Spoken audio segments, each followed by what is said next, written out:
চাকরির জন্য আপনি মাঠে নামতে পেরেছেন, অথচ এত বছর আপনি ভোটের দাবিতে, মানুষের ইজ্জত রক্ষার দাবিতে, মানবিকতা দেখিয়ে, তাদের মানবাধিকার রক্ষার দাবিতে, গুম খুন বন্ধের দাবিতে আপনারা তো মাঠে তখন নামেননি। কেন নামেননি? যোগ্য বিরোধী দলের অভাবেই হয়তো শেখ হাসিনা এত বড় মহিরুর রূপ ধারণ করছিল। যোগ্যতার মাপকাঠি কি, এই কথাটা আওয়ামী লীগ ফ্যাসিবাদকালে আমরা যখন টক শোতে বলতাম, ঠিক একই সুরে একই কথাটা আওয়ামী লীগের লোকজন বলতো, যে বাংলাদেশে আওয়ামী লীগ তারা সরকারে আছে বারবার, তারা বিএনপি আন্দোলন করে নামাতে পারছে না, বিএনপির যোগ্যতা নেই, এমনও বলতো কোমরে জোর নাই। এই ঠিক এই ল্যাঙ্গুয়েজের এই কথাগুলো আমি নতুন করে শুনছি, এটা তো আওয়ামী লীগের ভাষা। একটা দেশে যখন একটা ফ্যাসিবাদ কায়েম হয়, একটা মানে পুরোটা দখল করবার একটা আঞ্চলিক এবং নিজস্ব প্ল্যান নিয়ে যখন আগায়, 2008 সালে বাংলাদেশে ইন্ডিয়ার তখন পররাষ্ট্রমন্ত্রী ছিল, পরে রাষ্ট্রপতি প্রণব মুখার্জির যে কোয়ালিশন ইয়ার্স বইতে স্পষ্ট লিখেছে, তাদের পরিকল্পনা মাফিক 111 এবং 111-এর পরে শেখ হাসিনা আসে জাতীয়তাবাদী রাজনীতিকে ভেঙে দেবার জন্য। সেই রকম একটা পরিকল্পিত ফ্যাসিবাদ, তার বিরুদ্ধে বিএনপির প্রধান নেত্রী তাকে জেলে নিয়ে গেল, বিএনপির দ্বিতীয় প্রধান নেতা তাকে কি নির্যাতন করে দেশ ছাড়তে বাধ্য করলো, এবং তার কোনো বক্তব্য কোনো সংবাদ মাধ্যমে প্রচার করা যাবে না এই পর্যায়ে নিয়ে আসলো। সেই দলটাকে নেতৃত্ব দিয়ে বিভাগীয় পর্যায়ে বিএনপি যে অভূতপূর্ব সাড়া ফেলেছিল সমস্ত যোগাযোগ ব্যবস্থা বন্ধ করবার পরও, এরপরে আর যোগ্যতা কি খোঁজেন আপনি?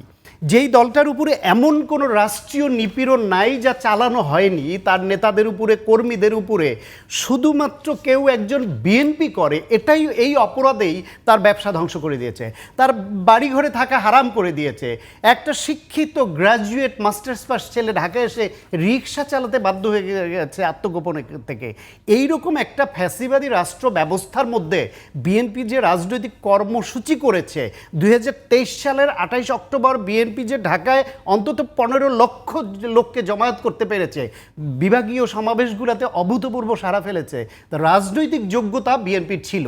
আপনি আওয়ামী লীগের লোকদেরকে আমরা এই জবাবটা দিতাম যে সন্ত্রাসী কার্যক্রমে আপনাদের সঙ্গে বিএনপি পেরে উঠছে না, আপনারা ওস্তাদ মানলাম, স্ট্রিট ভায়োলেন্সে আপনাদের সঙ্গে পেরে উঠছে না মানলাম, কিন্তু জনগণের কাছে জনগণের ভালোবাসা, সমর্থন, রাজনৈতিক কর্মসূচি, মানুষকে সম্পৃক্ত করে, এসবে তো বিএনপি কখনো ফেল করেনি। তাহলে 16 বছর ধরে এত ভাঙার চেষ্টা করার পরও বিএনপিকে ভাঙতে পারলো না কেন? যোগ্য বিরোধী দল বলতে আপনি কি বুঝানার? বরং এই যে জামিন বলল যে রাজনীতি এখন যাদের বয়স, তখন ওনার বয়স তখন ছাত্রত্ব প্রায় শেষ হয়েছে 18 সালে, অন্যরা তো বয়স কম, রাজনীতি করার ইচ্ছে ছিল না। রাজনীতি তো দরকার নাই ভাই, শুধু যারা রাজনীতি করে তারাই কি দেশের জন্য আন্দোলন সংগ্রাম করবে, তারাই প্রতিবাদ করবে? আপনি দেশের নাগরিক না? আপনার সমস্ত অধিকার লুণ্ঠিত হচ্ছে, ভোটের অধিকার নেই, মানবাধিকার নেই, মাথা উঁচু করে কথা বলতে পারেন না, সম্মানের সঙ্গে চলতে পারেন না, গোটা রাষ্ট্র ব্যবস্থাকে লুটপাট করে বিদেশে পাচার করে ফেলছে। আপনার কোনো দায়িত্ব নেই, আপনার শুধু চাকরিটাই চাওয়া, চাকরির জন্য আপনি মাঠে নামতে পেরেছেন, অথচ এত বছর আপনি ভোটের দাবিতে, মানুষের ইজ্জত রক্ষার দাবিতে, মানবিকতা দেখিয়ে, তাদের মানবাধিকার রক্ষার দাবিতে, গুম খুন বন্ধের দাবিতে আপনারা তো মাঠে তখন নামেননি। কেন নামেননি? আমরা তখন উৎসাহ প্রকাশ করে বলতাম যে এই জেনারেশন হচ্ছে স্বার্থপর জেনারেশন, তারা মোবাইল ছাড়া আর বিদেশে পড়তে যাবে, এটা ছাড়া বেশিরভাগই কিছু বুঝতে চায় না।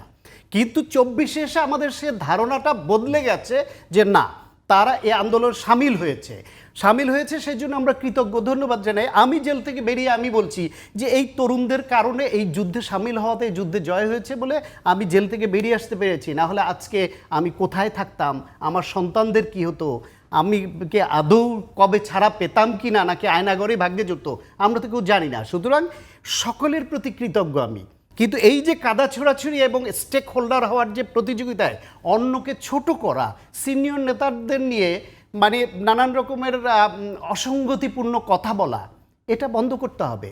কারণ এই রাজনীতি আগে অনেকে করেছে বলে তাদেরকে মানুষ নিন্দা করে। বিএনপির মধ্যে অনেক নেতা যারা অসংলগ্ন কথা বলে, তাদের বিএনপির কর্মীরাই পছন্দ করে না, বিএনপির কর্মীরাই পছন্দ করে না। সেইখানে একটা ইয়াং গ্রুপ যারা নতুন রাজনীতি চালু করতে চায়, তাদের কাছে তো এই ভাষা প্রত্যাশাই করা যায় না।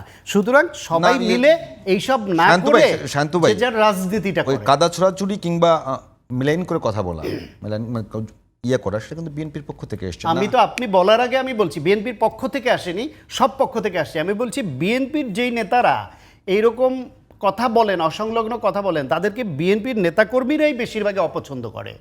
সেইখানে আপনার তরুণদের নেতৃত্ব দিবেন, নতুন রাজনৈতিক বন্দোবস্ত আনবেন, সেই বন্দোবস্তকে আপনি বন্দোবস্তা বানায় ফেলতেছেন, রাজনীতির মুখই খুলতে দেবেন না, স্টিক করবেন এটা না হলে নির্বাচনে যাব না, ওটা না হলে এটা হবে না। আপনারা আপনাদের রাজনীতিটা করেন, মানুষই গ্রহণ করবে যদি দেখে আপনারা ভালো করছেন। অন্য কাউকে নিয়ে একটু অভদ্রচিত কথা বলার দরকার নাই তো আপনার। এনসিপির রাজনীতিটা তারা যে প্রত্যাশা জাগিয়েছিল এবং যেইভাবে আসতো, আমার ধারণা তারা আরও ভালো করতো। এই যে এই ছাত্র অভ্যুত্থান, ছাত্র জনতার অভ্যুত্থান, এই জনতার মধ্যে বিএনপি, জামাত, অন্য দল, নির্দলীয় সব ছিল। এই ছাত্রদের মধ্যে ছাত্রদল ছিল, ছাত্র শিবির ছিল, বামপন্থী বিভিন্ন সংগঠনের ছাত্র সংগঠন ছিল, এবং যারা কোনোদিন কোনো সংগঠন করেনি তারাও ছিল। আজকে এনসিপি যারা হয়েছে তার মধ্যে বিভিন্ন দল করা ছাত্র এসছে, কিছু নির্দলীয় আসছে, এবং এদের তরুণরা মিলে করেছে। সুতরাং এদের একটা শেপ নিতে সময় লাগবে। আদর্শিক একটা ভিত্তির ব্যাপার তো আছে। যে সারাদিন ছাত্রলীগের স্লোগান দিয়ে বেরিয়েছে, তা সে দল পরিবর্তন করলো, তার মধ্যে আদর্শটা বিলীন হয়ে নতুন আদর্শ আসতে টাইম লাগবে। যে ছাত্র দল করে যে জিয়াউর রহমান, খালেদা জিয়া, তারেক রহমানের নামে স্লোগান দিয়ে আসছে, সেই আন্দোলন পরবর্তীতে এনসিপিতে যুক্ত হয়ে গেলেই তার ভেতর থেকে বিএনপি চলে যাবে। যে বামপন্থা থেকে আসছে তার ভেতর থেকে বামপন্থা চলে যাবে। সুতরাং একটা মিশ্র দল, তাদের একটা শেপ নিতে সময় লাগবে। সমস্যাটা হচ্ছে আমরা যে তাদের এই আশাবাদের জায়গাটায় রাখবো, এটা এদের আচরণ এবং কথা দিয়ে সবাইকে দূরে সরে দিয়ে